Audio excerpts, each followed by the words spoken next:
नमस्कार दोस्तों, स्वागत है आपका अपने अपने YouTube चैनल यूपीपीसीएल क्रैकर्स के अंदर। तो पावर ग्रिड का फॉर्म आ चुका है, ठीक है।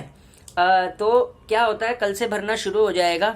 तो पीजीसीआईएल और यूपीएमआरसी के लिए हम प्रीवियस ईयर क्वेश्चंस का सेशन भी स्टार्ट करने वाले हैं। तो आज शुरू हो गया है, ठीक है। तो जितने भी बच्चे हैं वो इस सेशन को प्लीज लाइक करें, सब्सक्राइब करें और शेयर करें। इसमें मैं क्वेश्चन कराने जा रहा हूँ कुछ, ठीक है। तो छोटे छोटे सेशंस लेके मैं जब तक पेपर होगा मैक्सिमम प्रीवियस ईयर करा दूंगा। तो ये कुछ प्रीवियस ईयर क्वेश्चन है जो पीजीसीआईएल में पूछे गए हैं, ठीक है। तो प्रीवियस ईयर क्वेश्चन है, लिख देता हूं मैं पीजीसीआईएल के प्रीवियस ईयर, ठीक है। PGCIL previous year. अब देखिए क्या होता है दोस्तों, पीजीसीआईएल जो एग्जाम है वो यूपीपीसीएल से बिल्कुल हटके एग्जाम है। यूपीपीसीएल में तो हर कोई सब्जेक्ट को वेटेज दी जाती है। पीजीसीआईएल में जो मैक्सिमम क्वेश्चन पूछे जाते हैं दोस्तों वो कोर से ही पूछे जाते हैं। तो आपको यहाँ पे दिखेगा कोर के क्वेश्चन पूछे गए हैं, बेसिक इलेक्ट्रिकल के पूछे जाते हैं ज्यादा और मशीन्स के। तो उसी हिसाब से सेशन को स्टार्ट करते हैं। तो पहला क्वेश्चन है, which of the following is a vector quantity. देखिए वेक्टर क्वांटिटी इनमें से कौन सी है, ठीक है। वेक्टर क्वांटिटी उस क्वांटिटी को बोलते हैं जिसका डायरेक्शन और मैग्नीट्यूड होता है, ठीक है। तो सबसे पहला रिलेटिव परमेबिलिटी वेक्टर क्वांटिटी नहीं है। दूसरा मैग्नेटिक फ्लक्स डेंसिटी, ये भी वेक्टर क्वांटिटी नहीं है। मैग्नेटिक पोटेंशियल भी स्केलर होता है, ये भी कोई वेक्टर क्वांटिटी नहीं है। लेकिन मैग्नेटिक फील्ड इंटेंसिटी एक वेक्टर क्वांटिटी। तो आंसर आएगा डी ऑप्शन पे, ठीक है। तो ये था, ठीक है। नेक्स्ट है हमारे पास direction of magnetic lines of force, यानी कि जो मैग्नेटिक लाइंस ऑफ फोर्स होती है किसी भी मैग्नेट में, जो मैग्नेटिक लाइंस ऑफ फोर्स होती हैं। सेकंड जो क्वेश्चन है कि direction of magnetic lines of force किस तरीके से होती है किसी भी मैग्नेटिक मटेरियल में, तो वो कहां से होती है। पहला ऑप्शन है साउथ टू नॉर्थ, दूसरा ऑप्शन है नॉर्थ टू साउथ, और जो तीसरा ऑप्शन है वो है नो लाइंस, ठीक है। तो भाई सबको पता है कि साउथ से नॉर्थ तो बिल्कुल गलत है। कैसे फ्लो करती है magnetic lines of force, north से साउथ की तरफ, ठीक है। तो आंसर क्या आएगा, नॉर्थ टू साउथ, ठीक है। तो नॉर्थ टू साउथ, तो आंसर आएगा बी, ठीक है। नेक्स्ट क्वेश्चन हमारे पास बहुत ही फेमस क्वेश्चन है, और ये ऐसे टाइप के क्वेश्चन यूपीपीसीएल में जरूर पूछे जाते हैं, और पावर ग्रिड के लिए तो इंपॉर्टेंट है ही। कैसा, ये देखो अजीब सा question, locked rotor current of a shade pole motor. देखिए जो लॉक्ड रोटर करंट होता है ना शेड पोल मोटर का, वो less than full load current, ये बिल्कुल गलत है। Slightly more than the full load current, ये बिल्कुल सही ऑप्शन है। तो इसको याद रखना क्वेश्चन को, बहुत इंपॉर्टेंट क्वेश्चन है और मेजोरिटी ऑफ जेई एग्जाम्स में पूछा जाता है कि locked rotor current shade pole motor का स्लाइटली मोर होता है फुल लोड करंट से, ठीक है। थर्ड ऑप्शन बिल्कुल गलत है, equal to full load current, ये भी गलत है, ठीक है। नेक्स्ट क्वेश्चन है, electrolytic capacitor made to provide a. Electrolytic capacitor जो होता है, बेसिकली इलेक्ट्रोलिटिक कैपेसिटर किस लिए यूज होता है, तो लार्ज वैल्यू ऑफ कैपेसिटेंस, बिल्कुल सही, पहला ऑप्शन बिल्कुल सही है, large value of capacitance. Second और थर्ड क्वेश्चन में पूछा हुआ है स्मॉल वैल्यू और वेरिएबल वैल्यू, ये बिल्कुल गलत है, ठीक है। तो ये हमारे पास 4 क्वेश्चन हो गए, उनको आप अपनी कॉपी में नोट कर लीजिएगा, ठीक है, या फिर वीडियो भी ऐसे देख सकते हैं। नेक्स्ट क्वेश्चन में आप लिखने वाला हूं, ठीक है।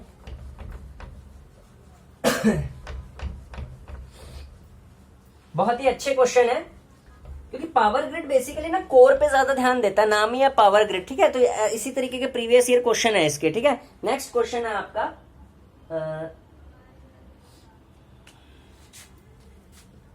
In order to remove static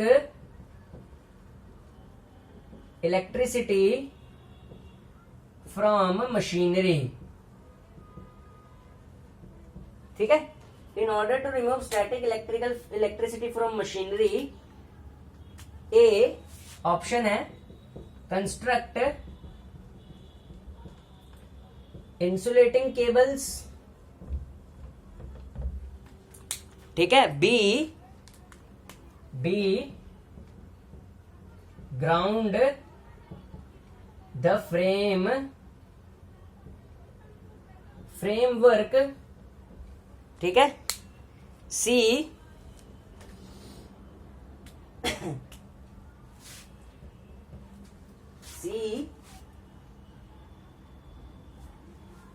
humidify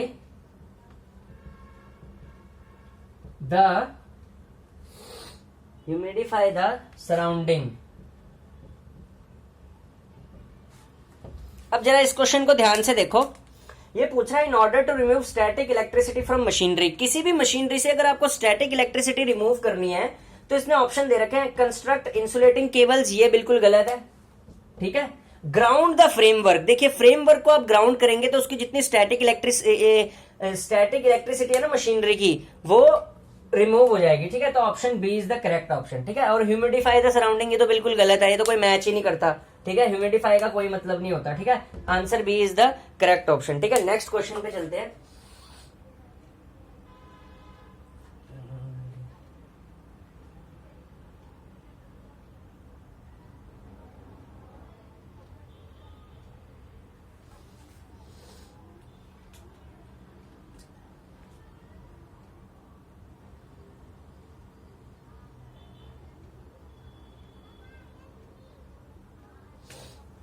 Hysteresis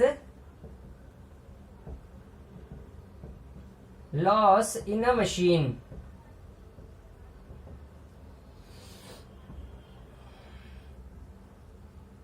least depend upon, ठीक है। हिस्टेरेसिस लॉस जो होता है मशीन्स में वो सबसे कम किस पे डिपेंड करता है, ठीक है। तो ऑप्शंस लिखते हैं। ए सबसे पहला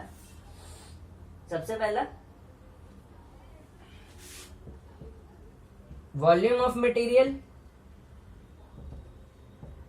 बी फ्रीक्वेंसी, सी वेट, या डी एम्बियंट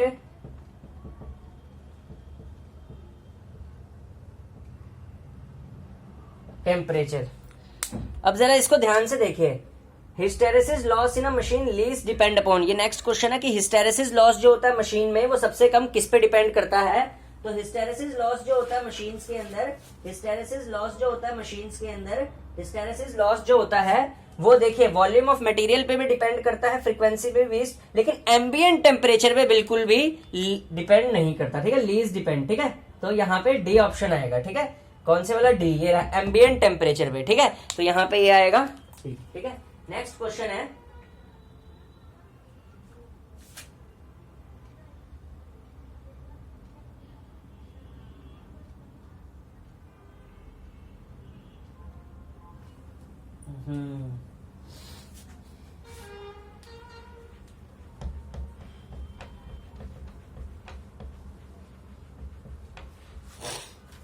नेक्स्ट क्वेश्चन है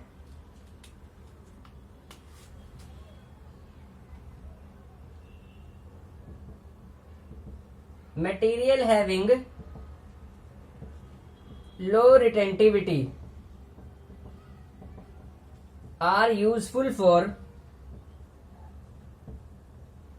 dash। लो रिटेंटिविटी मटेरियल किस लिए यूज होते हैं? पहला परमानेंट मैग्नेट, बी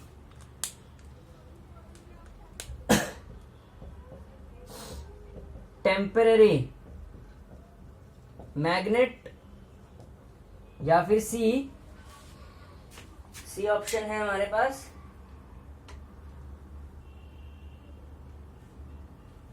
नन नहीं, वीक मैग्नेट्स, ठीक है।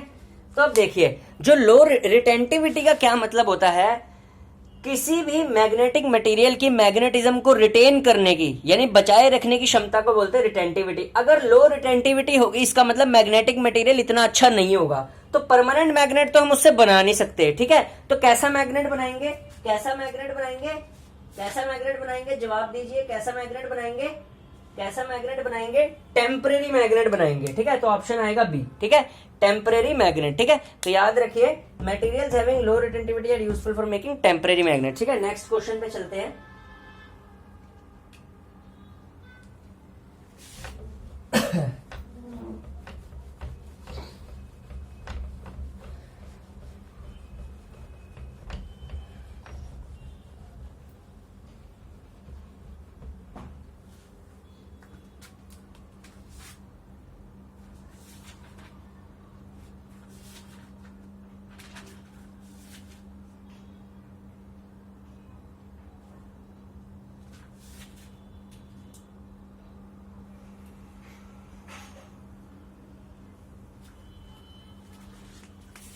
which of the following breakers have lowest voltage range. भाई ये जो क्वेश्चन है ना, ये बड़ा इंपॉर्टेंट है, इस पे स्टार मार्क कर रहा हूं। ऐसे क्वेश्चन ना कंफ्यूजिंग होते हैं और बहुत इंपॉर्टेंट में आते हैं, ठीक है। इसमें से किस सर्किट ब्रेकर की लोएस्ट वोल्टेज रेंज है?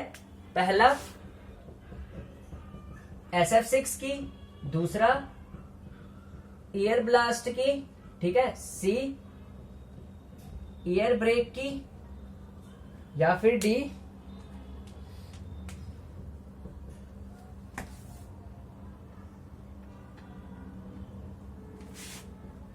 ऑयल टैंक सर्किट ब्रेकर की, ठीक है। तो जो इसमें से लोएस्ट वोल्टेज रेंज होती है ना, लोएस्ट वोल्टेज रेंज है, देखो SF6 और एयर ब्लास्ट तो हाई वोल्टेज रेंज के लिए यूज होते हैं, ठीक है, ये सबको पता ही है, ठीक है। तो SF6 और एयर ब्लास्ट तो यहाँ पे होने नहीं वाले हैं, ठीक है। तो कौन सा रहेगा यहाँ पे, कौन सा रहेगा यहाँ पे, कौन सा रहेगा, जवाब दीजिए, ठीक है। कौन सा रहेगा यहाँ पे? Air break. तो याद रखना, लोएस्ट वोल्टेज रेंज के लिए जो सर्किट ब्रेकर यूज होता है वो ईयर ब्रेक होता है, ठीक है। क्योंकि देखो यहाँ पे PGCIL का प्रीवियस ईयर है, तो ऑब्वियस सी बात है यहाँ पे स्विच गियर एंड प्रोटेक्शंस तो बहुत ही इंपॉर्टेंट पार्ट है, तो इसको तो कंसीडर करेगा ही करेगा एग्जामिनेशन में, ठीक है। नेक्स्ट होता है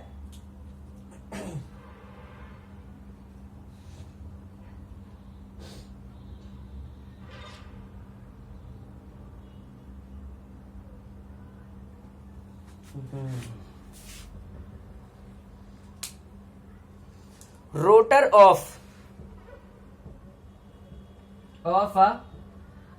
IM, ठीक है। इंडक्शन मोटर को IM से डिनोट कर रहा हूं। Induction motor runs at dash, ठीक है। रोटर इंडक्शन मोटर का कहां तक चलता है?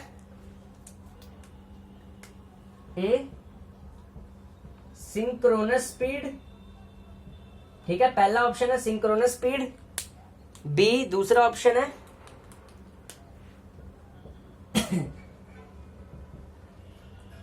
लेस देन सिंक्रोनस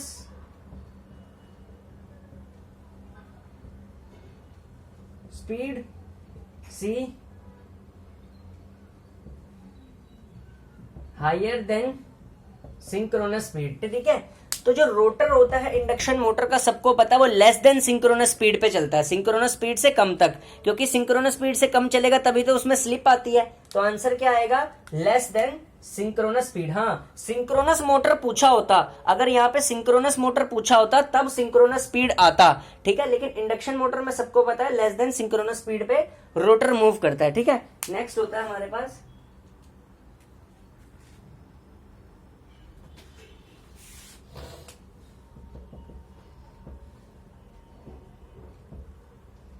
यह आज का लास्ट क्वेश्चन है। आज अभी मुझे कहीं जाना है, तो नेक्स्ट जो अगला सेशन होगा उसको थोड़ा लंबा रखेंगे। Retardation test used in shunt DC shunt motor for determining, ठीक है। रिटार्डेशन टेस्ट किसके लिए होता है DC शंट मोटर में? A stray loss, B copper loss, CU से डिनोट कर रहा हूं कॉपर लॉस, सी हमारे पास एडी करंट, और डी हमारे पास है ऑल, सॉरी डी हमारे पास है फ्रिक्शन लॉस। तो भाई ध्यान से देखो, बहुत important question. Retardation test use होता है DC शंट मोटर में, किसको डिटरमाइन करने के लिए? जल्दी बताइए, किसको डिटरमाइन करने के लिए?